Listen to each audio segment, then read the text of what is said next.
Bonjour à tous, aujourd'hui on va vous parler sur la chaîne des business à faire aux Philippines. On va essayer de vous donner des pistes. Alors attention, ça ne veut pas forcément dire qu'on a des bonnes idées, mais on va en tout cas essayer de vous guider sur des opportunités ici qui seraient intéressantes.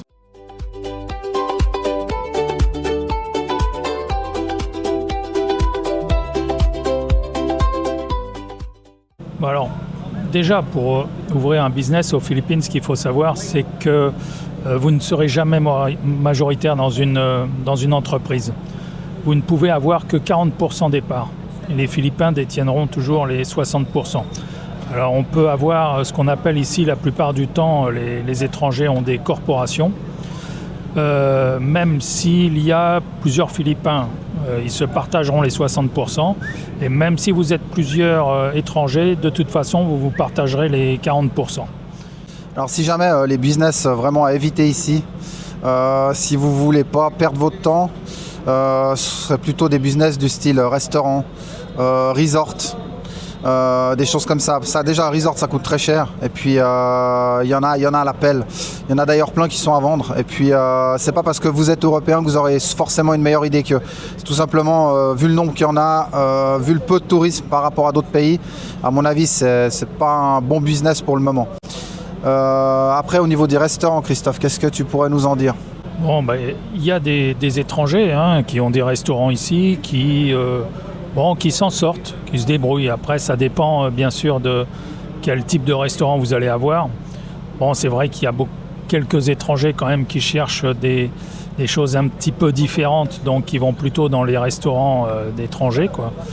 En fait, vous allez passer beaucoup d'heures dans votre commerce pour surveiller, parce qu'ici, si vous ne surveillez pas, la caisse, elle sera vide à la fin de la journée. Parce que vous savez, à moins que vous travaillez en famille, mais même encore, franchement, si vous n'êtes pas dans votre business il ne tournera pas, il faut tout le temps contrôler.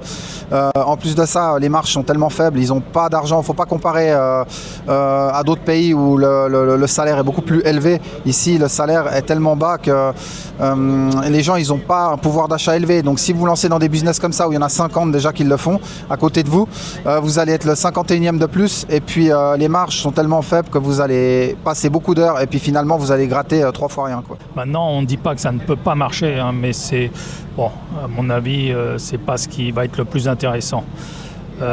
Pour moi, si vous avez de l'argent à investir, que vous avez, quand on voit ce qui se passe en Europe où ils vous prennent tout, ici vous pouvez investir dans ce qu'on appelle des condominiums, c'est des appartements, et que vous mettez en location. Au moins, ça vous assurera une retraite ici. Qui peut être assez confortable. Bon, c'est vrai que ça va être un investissement au départ, mais au moins vous aurez une rente à vie. Voilà. Moi, c'est ce que je conseille pour ceux qui ont un petit peu d'argent d'avance, enfin un peu beaucoup. Et voilà, après c'est à vous de voir.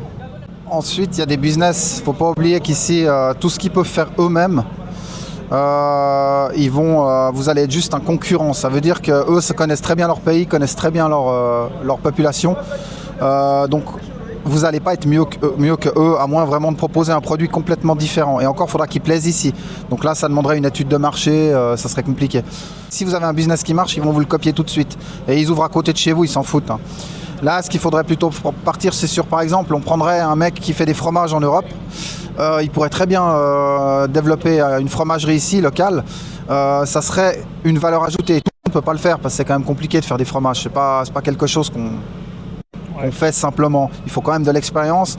Voilà, par exemple, ça serait quelque chose qui serait difficilement copiable et qui pourrait être une valeur ajoutée. Parce qu'ici, ils vendent des fromages, ils sont hors de prix, quoi. Et puis, ils se vendent. Alors ici, il y a une chose qui peut se faire, c'est les call centers. Les call centers, il y en a déjà beaucoup, mais il y a quelques étrangers qui continuent de monter des call centers et ça marche très bien. Ça, c'est un côté qui peut rapporter beaucoup, quoi. Surtout si vous travaillez bien sûr avec l'étranger.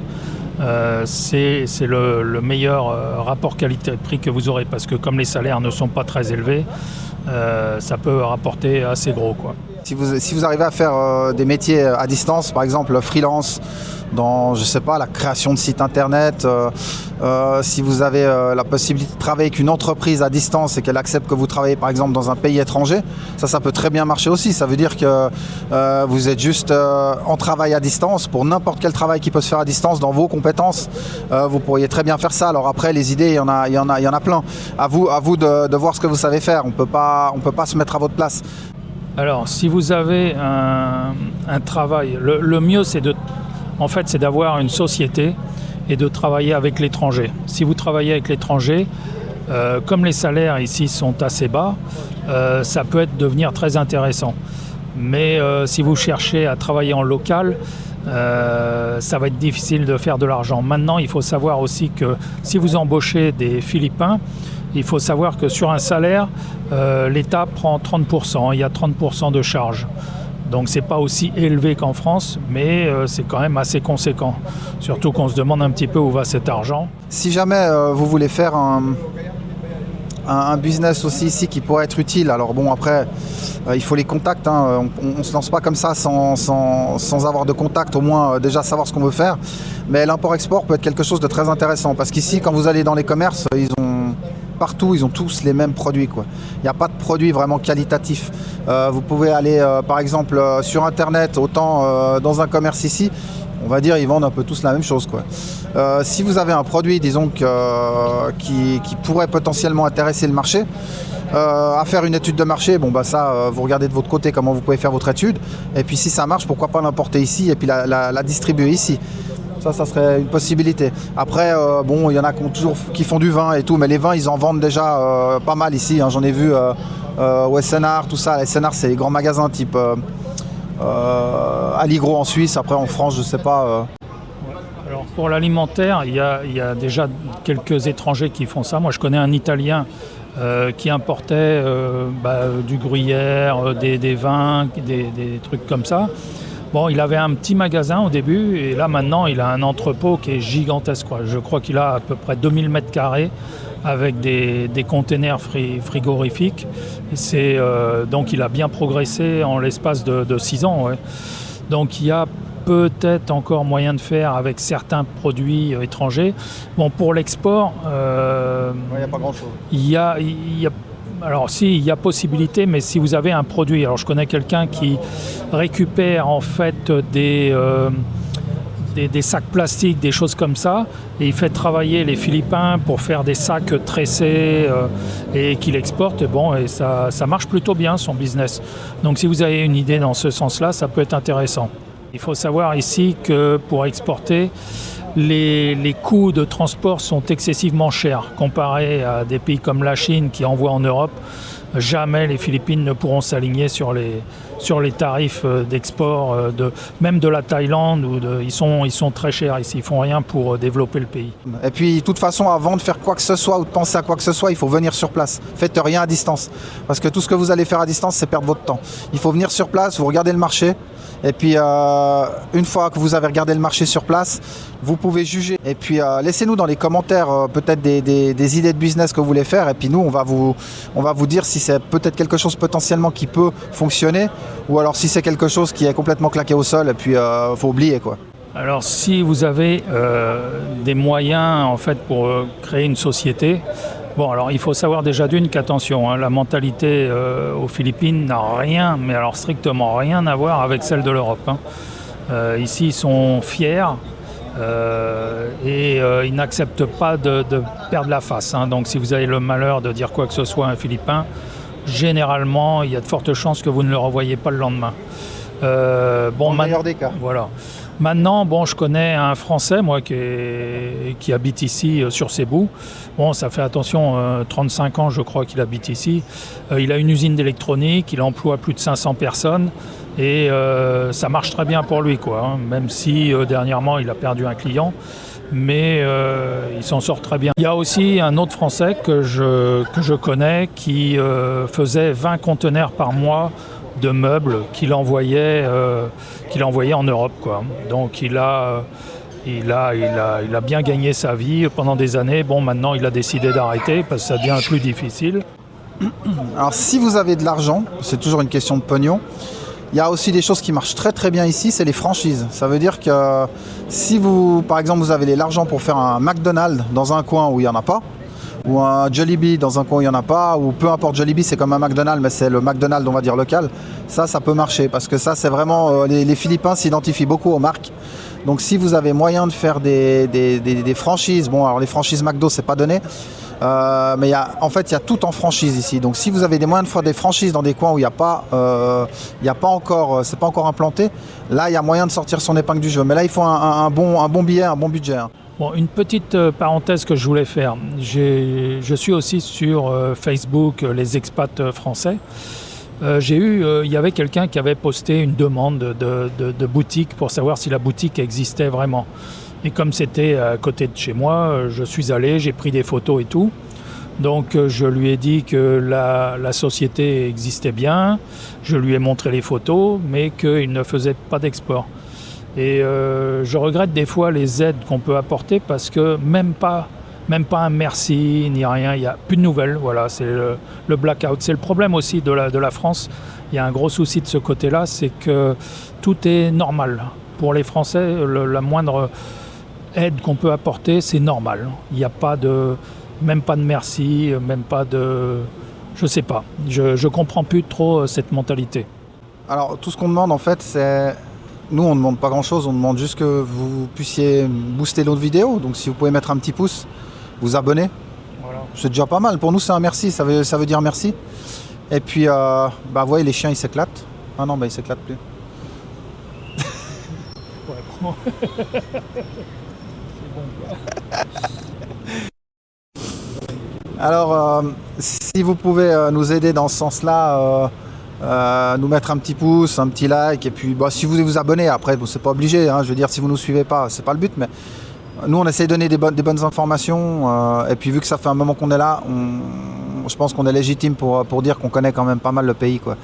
Par rapport à des gens qui viennent là 2 mois et puis qui vont vous cracher des infos, et puis finalement la moitié des trucs ils ont même jamais rien fait ici, quoi. Donc mettez un like, abonnez-vous. Et puis soutenez notre chaîne. Ah, on a un Tipeee aussi, alors on a 0. Les gars, si vous voyez et que vous voulez nous aider un peu, peut-être qu'on achètera un drone si on arrive, peut-être dans 10 ans, si on arrive à avoir un peu d'argent là-dessus. Alors on a un Tipeee, si vous voulez nous soutenir ou soutenir la chaîne, pourquoi pas, hein. C'est pour acheter du matériel et puis faire des vidéos plus qualitatives. Il n'y a pas de miracle au niveau des business. Après, comme je vous dis, laissez des commentaires. On vous dira si c'est voilà, on vous dira s'il y a du potentiel ou si c'est carrément à oublier. Ça vous évitera de perdre votre temps. Si on peut vous dire aussi pour ceux qui souhaiteraient en fait travailler ici aux Philippines, vous pouvez regarder les annonces sur LinkedIn. Il y a beaucoup de jeunes qui sont venus comme ça, qui ont décroché un contrat sur LinkedIn et qui maintenant habitent ici, qui ont trouvé d'autres types de travail et qui continuent leur vie ici. Donc cherchez des annonces aussi qui se font depuis la France.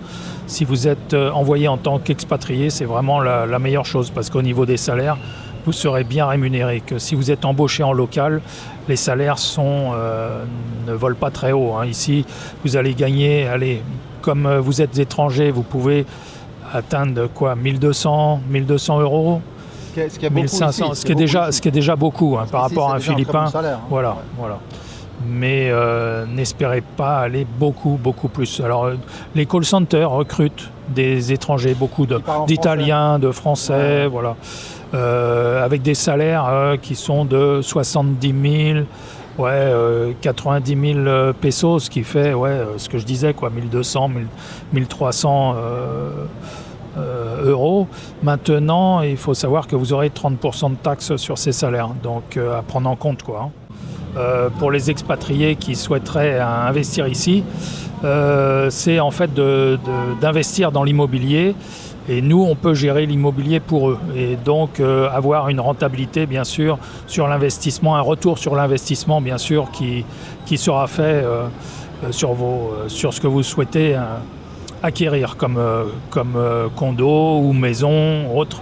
Nous, on peut travailler ici puisqu'on est marié avec une Philippina, donc on a une autorisation, on peut travailler aussi bien qu'un Philippin. Donc voilà, faites-nous part, si vous avez un petit capital, vous voulez l'investir ici. Les condos, en plus les condos, l'avantage du condo, c'est que le condo est à votre nom. Donc ça veut dire que vous n'avez pas besoin d'un partenaire philippin. Ça sera vraiment quelque chose qui est à votre nom. À savoir, la seule chose qui est importante, c'est de bien choisir les lieux. Parce qu'il y a vraiment des bâtiments qui ne sont pas entretenus. Il faut acheter des choses qui sont déjà construites. Nous, si jamais, on peut aller les visiter à votre place, si vous avez un projet. On pourra aller les visiter à votre place, vous faire une vidéo. Bien sûr, c'est des services qui sont en plus, ça c'est quelque chose qu'on fera pour vous. Donc c'est quelque chose qu'on mènera forcément parce que bon, on ne peut pas faire des choses tout gratuitement. Mais par contre, ça sera un plaisir si on peut vous aider sur place.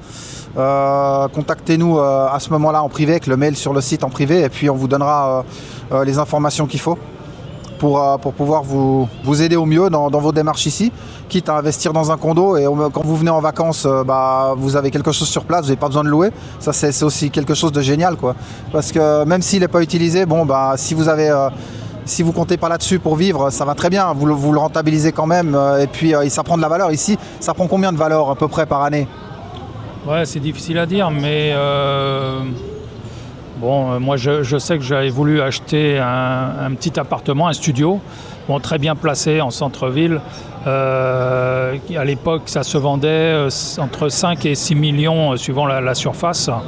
Et maintenant, ils sont déjà en l'espace de, si je me souviens bien, ça doit faire il y a 4 ans, c'était juste avant le Covid. 4-5 ans, ouais. Et maintenant, c'est des studios qui se revendent à plus de 10 millions, quoi. Donc, ça grimpe très vite. Donc voilà les gars, on va pas faire 10 ans parce que bon, la vidéo là, autrement elle va traîner. Vous avez les commentaires, l'espace commentaire, vous nous laissez des commentaires.